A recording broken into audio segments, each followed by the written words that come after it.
Police सो आज Hyderabad narcotic enforcement wing का एक अच्छा काम आप लोगों के सामने प्रदेश करना चाहता हूँ। तो क्या है कि 4 फॉरेन नेशनल्स को एक महीने पहले अप्रेंड किया गया था और उनको आज डिपोर्टेशन कर रहे हैं उनके नेटिव कंट्रीज को। इसमें 2 नाइजीरियंस है, एक टैंजानियन है, एक सूडानियन नेशनल है। तो डिटेल्स में गए तो क्या है कि एक महीने पहले एक लेडी मशीला बोल के मौजमी अलमासी मशीला बोल के एक लेडी थी। उनको हमें इन्फॉर्मेशन था कि वो लेडी ड्रग पेडलिंग कर रही है। तो इस हिसाब से उसको पकड़ा गया था। तो उसको तरो सर्च करने के बाद उसके पास कोई भी ड्रग्स नहीं मिला था, पर उसको वेरीफाई करे तो उसका एसोसिएट्स, उसका जान पहचान वाले सभी जो कुछ भी है, उसके दोस्त और उसके करीब लोग, वो सब ये ड्रग पेडलिंग में ही इन्वॉल्व थे। तो इसलिए उस सस्पिशन से हमने उनका डिटेल्स पूरा निकाला था। डिटेल्स निकाले तो पता चला कि वो ओवरस्टे रह रही है इस कंट्री में। उसका visa almost 6 years back expire हो गया था। तो इस हिसाब से देखा था। और एक इन्फॉर्मेशन आया कि वो उसके अलग से 3 दोस्त उसको आके मिलेंगे 2-3 दिन के बाद। तो इस हिसाब से हमने उन दोस्तों के ऊपर भी निगरानी रखा था। तो अराउंड 25 डेज के बाद वो भी पकड़े गए थे। मतलब 3 दिन के बाद, इसको पकड़ने के 3 दिन के बाद वो भी पकड़े गए थे।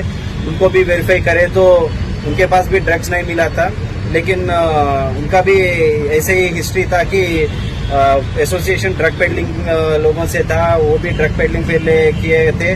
तो ऐसा हुआ है।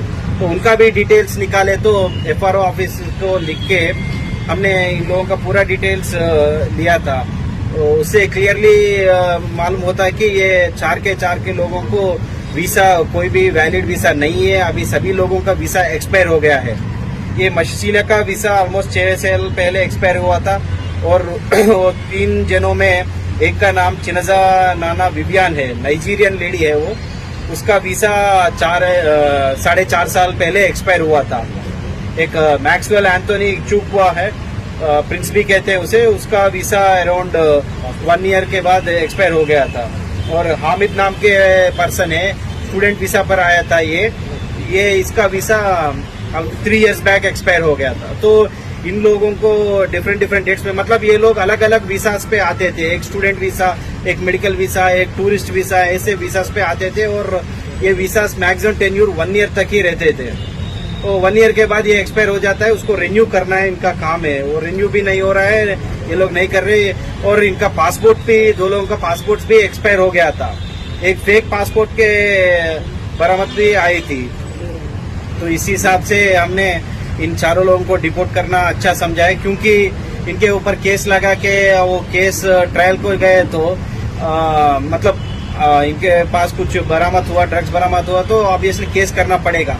केस करने के बाद देखे तो ये ट्रायल पर ये लोग एब्सकॉन्ड हो जाते हैं, क्योंकि बेल मिलता है कुछ महीने के बाद। बेल मिलने के बाद ये लोग भाग जाते हैं, यहाँ पर नहीं रहते हैं। ये अपने एड्रेसेस चेंज कर लेते हैं, मोबाइल फोन चेंज कर लेते हैं, सभी चेंज कर लेके ये एब्सकॉन्ड हो जाते हैं। इस हिसाब से फिर से इनको पकड़ के ट्रायल पर कोर्ट के सामने पेश करना बहुत मुश्किल हो जाता है।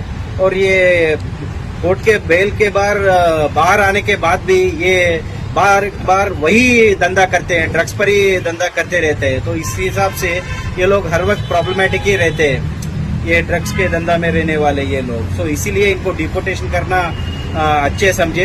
हमारे CP साहब ने वही इंस्ट्रक्शंस दिया था। इसलिए इस हिसाब से हमने 4 लोगों का डिपोर्टेशन प्रोसेस स्टार्ट किया था।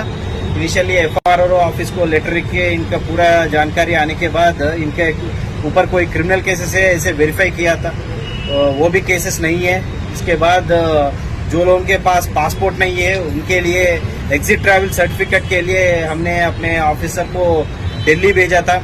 वहाँ नाइजीरियन एम्बेसी से कांटेक्ट करके उन्होंने इनका एग्जिट ट्रैवल सर्टिफिकेट बोलते हैं, उनको ये डॉक्यूमेंट्स पूरा दिखा के वो एग्जिट ट्रैवल सर्टिफिकेट लाया इनको डिपोर्ट करने के लिए।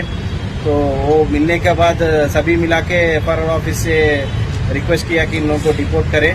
तो उन्होंने मानकर एग्जिट परमिट सभी को दिया था। उसके बाद इनका टिकट्स खरीदे इनके अपने नेटिव कंट्रीज के लिए। तो इस हिसाब से आज इनको डिपोर्ट कर रहे हैं।